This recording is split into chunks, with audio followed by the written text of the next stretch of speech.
사사기 13장 8절에서 23절 말씀입니다. 제가 가진 성경 구약 385면에 있습니다.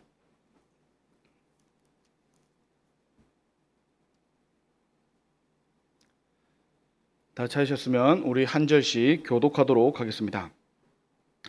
마노아가 여호와께 기도하여 이르되 주여 구하옵나니 주께서 보내셨던 하나님의 사람을 우리에게 다시 오게 하사 우리가 그 낳을 아이에게 어떻게 행할지를 우리에게 가르치소서 하니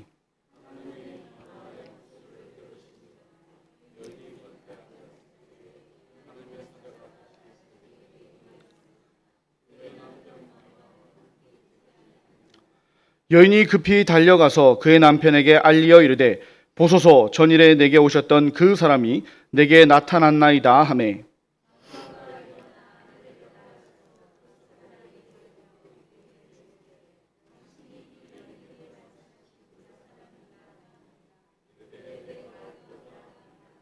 마노아가 이르되 이제 당신의 말씀대로 되기를 원하나이다. 이 아이를 어떻게 기르며 우리가 그에게 어떻게 행하리이까?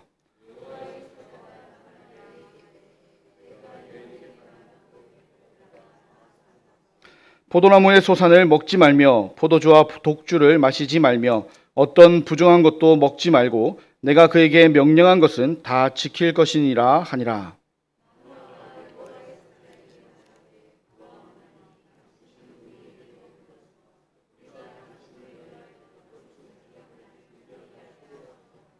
여호와의 사자가 마노아에게 이르되 내가 비록 나를 머물게 하나 내가 내 음식을 먹지 아니하리라. 번제를 준비하려거든 마땅히 여호와께 드릴지니라 하니 이는 그가 여호와의 사자인 줄을 마노아가 알지 못함이었더라.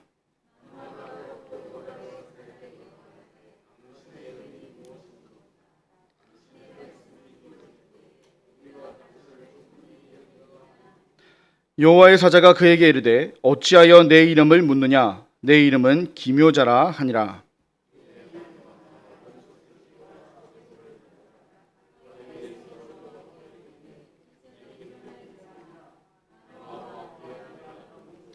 불꽃이 제단에서부터 하늘로 올라가는 동시에 여호와의 사자가 제단 불꽃에 휩싸여 올라간지라. 마노아와 그의 아내가 그것을 보고 그들의 얼굴을 땅에 대고 엎드리니라.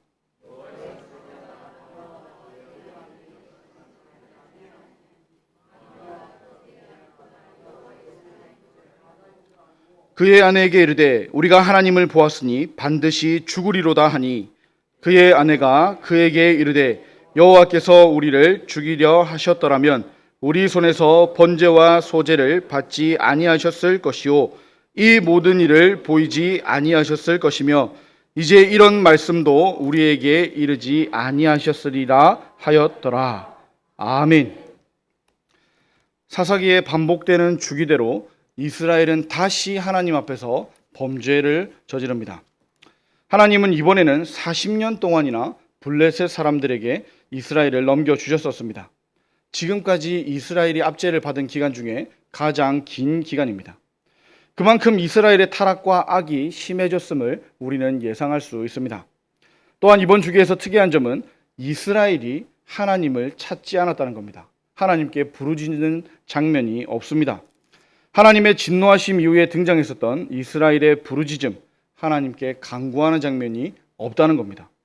이번에는 이스라엘이 잘못을 고백하며 돌이키는 모습이 나타나지를 않는다는 거죠. 이스라엘은 블레셋에게 40년 동안 고통을 당하지만 끝까지 하나님을 찾지 않습니다. 기드온과 입다의 이야기에서 이스라엘은 하나님께 부르짖었고 하나님은 그런 이스라엘에게 말씀하시며 그들의 죄악을 책망하셨었습니다. 그런데 이번에는 이스라엘이 부르짖는 것마저도 잃어버렸다는 겁니다. 이스라엘은 이방인들에게 고통을 당하면서도 그 고통이 어디에서 왔는지, 왜 그 고통을 자신들이 당하고 있는지를 생각하지도 못하고 있습니다. 이런 상황이지만 은혜로우신 하나님은 이스라엘을 그냥 내버려 두지 않으십니다. 그들을 블레셋의 압제로부터 건져줄 구원자를 준비하고 계십니다. 우리 읽진 않았지만 2절을 눈으로 한번 같이 보시죠. 소라 땅의 단 지파의 가족 중에 마노아라 이름하는 자가 있더라. 그의 아내가 임신하지 못함으로 출산하지 못하더니 소라라는 지역은 예루살렘에서 서쪽으로 한 23km 정도 떨어진 곳에 있고 단 지파에 속한 지역입니다. 그 땅에 마노아라고 하는 이름하는 사람이 있었습니다. 이 마노아라는 이름은 휴식 또는 안식처라는 의미를 가진 이름입니다. 그런데 그 이름의 의미와 어울리지 않게 마노아에게도 어려움이 있었습니다. 성경은 그것이 무엇이라고 합니까? 그의 아내가 임신하지 못했고 또 임신하지 못하니 출산도 못한다는 거였습니다. 최근 지방에서 결혼하는 젊은 부부는 아이를 한 명 낳을지 두 명 낳을지를 고민한다고 합니다. 그런데 이미 서울에서는 아이를 하나 낳을지 아니면 아예 안 낳을지를 고민한다고 합니다. 다시 말하자면 자녀 낳는 것을 선택하는 시대가 되었다는 거죠. 그래서 자녀가 없어도 그냥 그런가 보다 하는 시대가 점점 되어 간다는 겁니다. 이게 정상이라는 말이 아니라 그런 시대가 점점 되어가는 사회적 분위기가 그렇다는 겁니다. 그런데 사사기 시대의 사회적 분위기는 완전히 다르죠. 자녀를 낳지 못하는 것은 정말 큰 문제였습니다. 특히 당시 아이를 가지지 못한다는 것은 여자에게 수치스러운 일이었습니다. 이런 문제가 마노아의 집에 있었다고 성경은 기록합니다. 하지만 하나님은 이 문제라고 생각되는 것을 통해서 역전시키기를 원하셨습니다. 이스라엘의 조상들을 생각해보면 사라나 리브가는 물론 라헬까지 모두 임신의 어려움이 있었습니다. 그러나 오히려 그로 인해서 하나님의 특별한 역사하심을 경험할 수 있기도 했었습니다. 마노아 가정도 그렇다는 겁니다.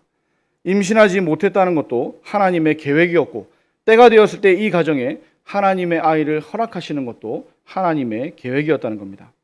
은혜로운 하나님은 이 사실을 여호와의 사자를 통해서 알려주고 계십니다. 여호와의 사자가 마노아의 아내에게 나타나죠. 그 내용이 3절부터 5절 내용입니다. 요약하자면 이제 임신해서 아들을 낳을 것인데 이 아이는 나실인이 될 테니 포도주와 독주와 어떤 부정한 것도 먹지 말고 아이의 머리를 자르지 말라는 거였습니다. 마노아의 아내는 전혀 예상하지 못한 일을 경험했습니다. 여호와의 사자로부터 하나님의 계획과 또 그 계획에 대해서 자신이 해야 될 일들을 들은 겁니다. 여호와의 사자를 보며 그가 전하는 하나님의 말씀을 듣는 것도 놀라운 일인데 그가 전하는 소식은 그녀를 더욱더 놀라게 만들었습니다. 그 소식이 무엇이었습니까? 자신이 아들을 낳게 될 것이라는 거였습니다. 거기에다가 그 아이는 하나님께 특별한 목적으로 바쳐진 나실인이 될 거라는 소식이었습니다. 아이가 태어나기도 전에 그 아이를 향한 하나님의 계획하심을 이미 들었습니다.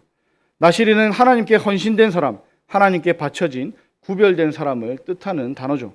민수기 6장에 보시면 나실인에 대한 규정이 나오는데 나실인은 지켜야 할 3가지 규칙이 있었습니다.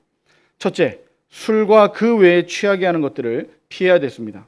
둘째, 머리카락을 칼에 대지 말고 길게 길러야 했습니다. 셋째, 시체를 가까이 하지 말아야 했습니다. 남자든 여자든 하나님께 자신을 구별하여 드리고자 서원하면 나실인이 될 수 있었고 일정 기간을 정해놓고 나실인이 되었다가 이제 졸업하는 것, 그만두는 것이 일반적이었습니다. 하지만 삼손의 경우는 특별하죠. 삼손은 뱃속에서부터 구별되었고 그의 평생을 나실인으로 살아야 했다는 겁니다. 여호와의 사자가 전한 말씀에 깜짝 놀란 마노아의 아내는 남편에게 가서 이 사실을 전합니다. 6절입니다. 이에 그 여인이 가서 그 남편에게 말하여 이르되 하나님의 사람이 내게 오셨는데 그의 모습이 하나님의 사자의 용모 같아서 심히 두려움으로 어디서부터 왔는지를 내가 묻지 못하였고 그도 자기 이름을 내게 이르지 아니하였으며. 마노아의 아내는 먼저 자신이 본 사람에 대해서 남편에게 이야기합니다.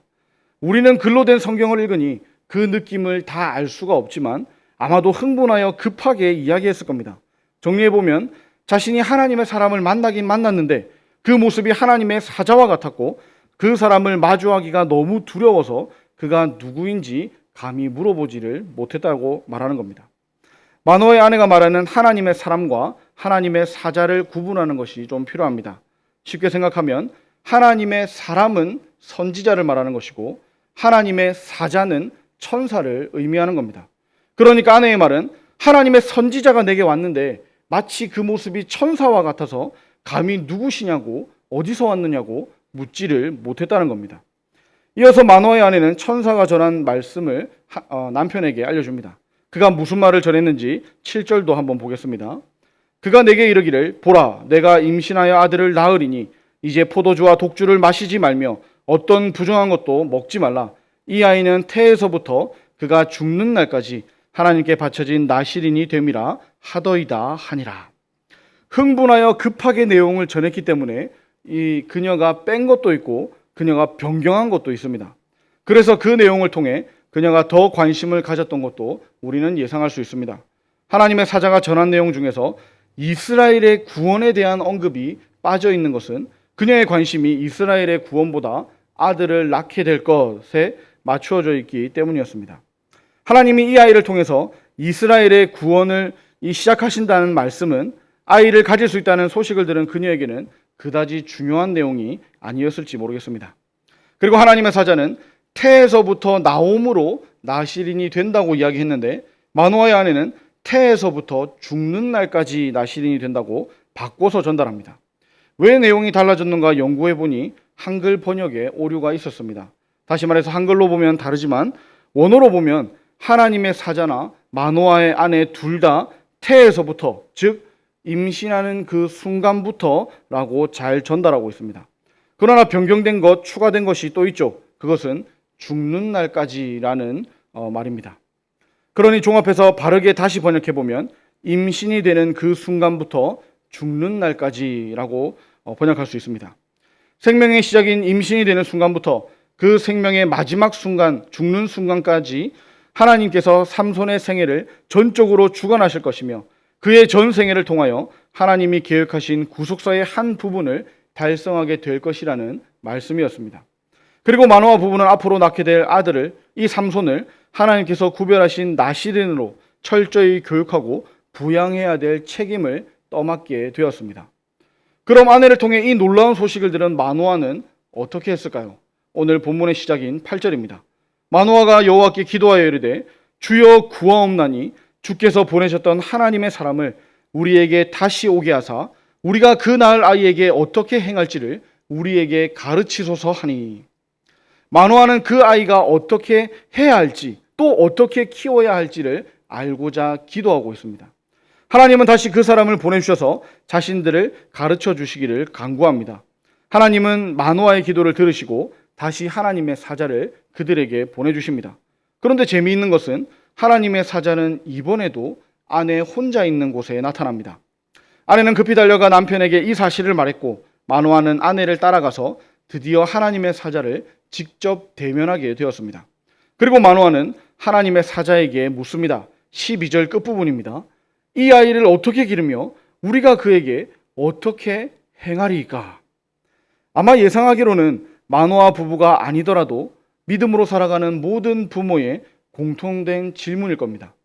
특히 마노아는 더욱 간절하게 이 질문을 하고 싶었습니다. 하나님이 구별한 나실인을 어떻게 기르며 그에게 어떻게 행할지 지혜가 필요했던 겁니다.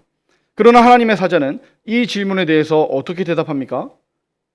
이미 그 아내에게 다 일러주었고 그대로 하면 된다고 대답하고 있습니다. 그녀에게 명령한 것을 다 지키라고 합니다. 마노아가 만족할 만한 답은 아닌 것 같습니다. 하나님의 사자는 마노아의 질문에 대해서 이미 했던 말을 반복할 뿐이죠.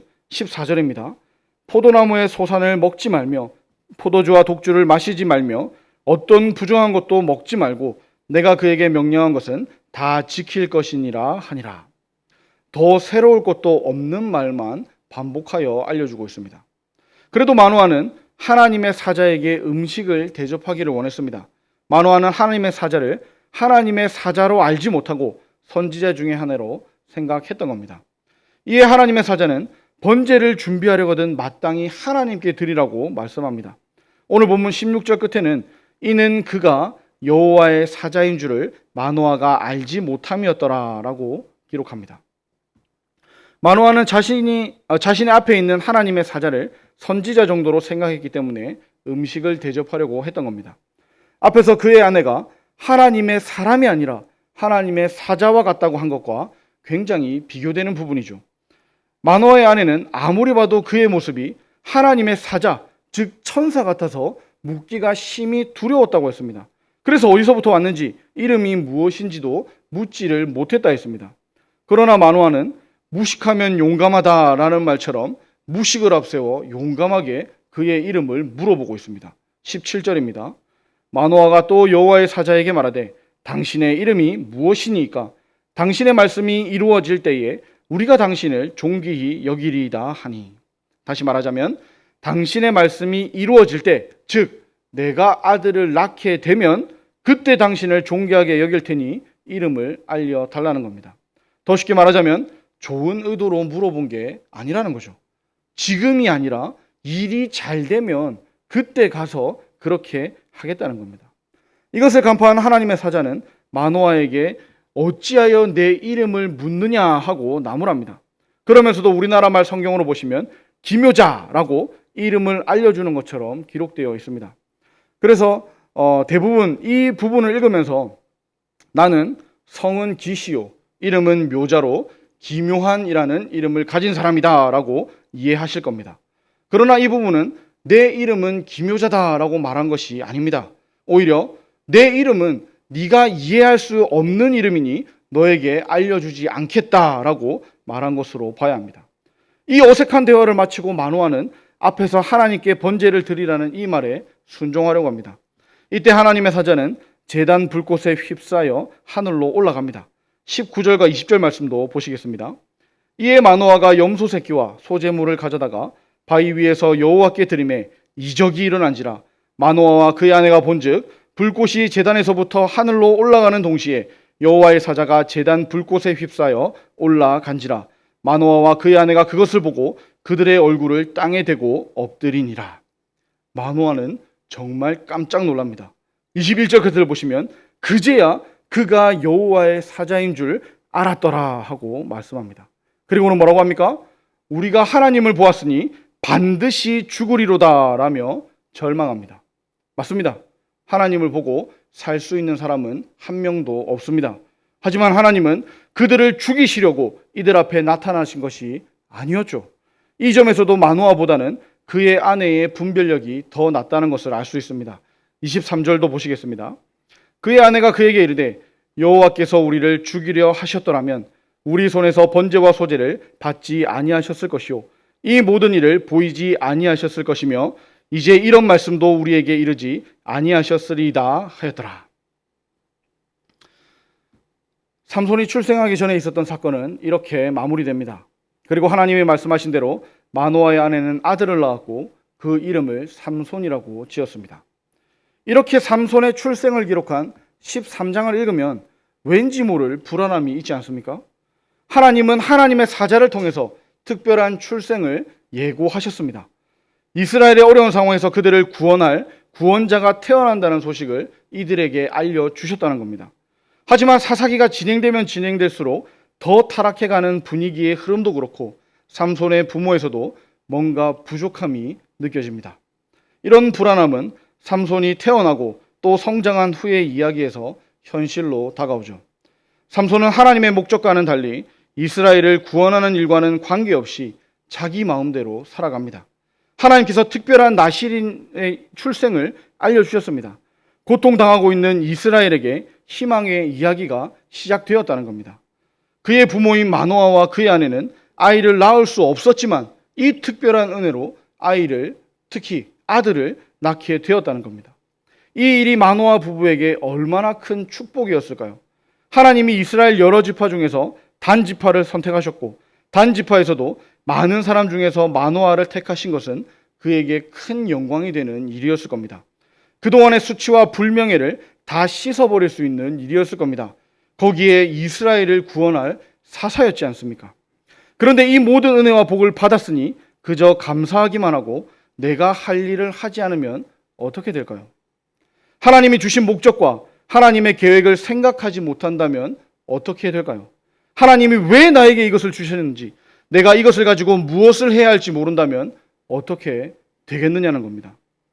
하나님이 마노아의 부부에게 자녀를 허락하신 것은 자녀를 통해 복을 누리게 하시는 것, 그 이상의 의미가 있었죠. 하나님은 이스라엘을 구원하는 일에 이 아이를 사용하시고 그 일을 이루시기 위해 이 가정에게 특별한 은혜를 베푸셨다는 겁니다. 그래서 이 아이가 구별된 삶을 살 수 있도록 나실인으로 구별하셨다는 겁니다. 이 아이는 태어나기 전부터 구별된 삶을 살도록 엄마 뱃속에서부터 구별되어 하나님의 목적에 따라 살도록 그렇게 하셨습니다. 사람들은 삼손의 긴 머리를 보면서 말했을 겁니다. 저 아이는 하나님이 특별한 목적을 가지고 그 특별한 일을 위해서 태어난 아이야. 삼손 자신도 날마다 자신의 긴 머리카락을 보면서 하나님의 계획과 또 자신이 해야 될 일을 기억해야만 했습니다. 자신이 왜 이 땅에 태어났는지 그 이유를 깊이 생각했어야 합니다. 난 하나님의 뜻에 따라 구별된 삶을 살아야 해. 내가 이 땅에 존재하는 것은 내가 원하는 것을 하기 위함이 아니라 내 뜻을 이루기 위함이 아니라 나를 향한 하나님의 뜻을 이루기 위함이야. 나의 힘, 나의 능력, 나의 재능, 나의 시간, 나의 모든 것은 하나님의 뜻을 이루기 위해 하나님께서 나에게 허락하신 것이야 라는 생각을 늘 했어야 됐고 늘 기억했어야 됐고 이 모든 것을 하나님께 영광을 돌리며 살았어야 했습니다. 이것은 삼손뿐만이 아니라 우리 그리스도인들도 똑같습니다. 우리가 인생을 제대로 살려면 나에게 주어진 인생을 진짜로 내가 하나님의 뜻대로 살려면 내가 왜 이 땅에 있는지, 내가 왜 여기에 이 모습으로 살고 있는지 나의 능력도 알아야 하지만 더 중요한 나의 삶의 방향을 제대로 알아야 합니다. 우리는 그냥 우연히 태어나서 우연히 존재하는 자들이 아니기 때문입니다. 하나님이 계획하셨고 하나님의 선하신 뜻에 따라서 우리를 사용하시기 위해서 하나님의 선하신 뜻을 이루기 위해서 우리를 여기까지 인도하셨고 또 지금 여기에 두셨기 때문이라는 겁니다. 그냥 나 자신만을 위해 살라고 하신 것이 절대로 아니라는 겁니다. 이것을 우리는 꼭 기억해야 합니다. 여러분에게 있는 능력, 왜 하나님이 그 능력을 주셨는지 생각해 보셨습니까? 여러분에게 있는 재능, 왜 하나님이 그런 재능을 주셨을까요? 왜 힘을 주시고, 왜 시간을 주시고, 왜 재물을 주시고, 왜 생명을 지금까지 허락하셨을까요? 왜 크신 은혜로 하나님을 만나게 하셨고, 왜 하나님 안에서 영생을 얻어서 그 사랑 안에서 왜 우리가 살아가게 하실까요? 왜 우리에게 이런 말도 안 되는 큰 은혜를 날마다 우리에게 베푸시는 걸까요? 이 땅에서 내 꿈을 이루라고 그렇게 하시는 걸까요? 이 땅에서 나만 잘 먹고 잘 살라고 그렇게 하시는 걸까요? 우리가 이것을 생각하지 않으면 삼손처럼 하나님이 주신 귀한 인생을 낭비할 수도 있다는 겁니다. 마노아 부부가 마냥 삼손을 낳아서 기르는 것으로 만족하고 삼손에 대한 하나님의 계획과 목적을 전혀 생각하지 않은 결과가 어떠했습니까? 삼손이 자신만을 위해 힘쓴 결과가 어떠했습니까? 큰 능력을 낭비했지 않습니까? 인생 전체를 낭비해버린 겁니다. 세상 사람과 똑같은 헛된 인생, 어쩌면 세상 사람들보다 더 무가치한 인생이 돼버린 겁니다. 여러분을 향한 하나님의 계획이 무엇인지 생각해 보셨습니까?